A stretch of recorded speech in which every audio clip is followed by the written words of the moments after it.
Hello বন্ধুরা, চলে এলাম আরেকটি ছোট্ট ভিডিও নিয়ে। তো বাড়িতে মাছ আলা এসেছে, তো মাছ কিনলাম। এটা যে কি মাছ নাম জানি না, তো মাছ কিনলাম, রান্না করব আজকে মাছের ঝোল।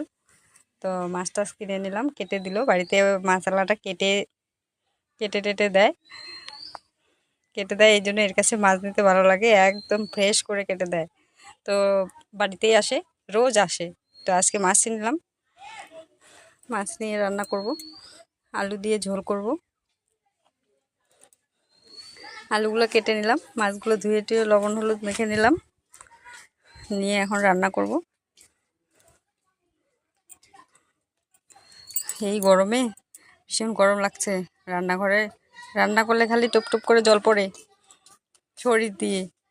এই যে রান্না করলাম, রান্না টান্না করে এই যে সবাই মিলে খেলাম, খেতে দিলাম। মেয়ে স্কুলে যাবে, তাড়াতাড়ি স্কুলে পাঠাতে হবে। এই যে রান্না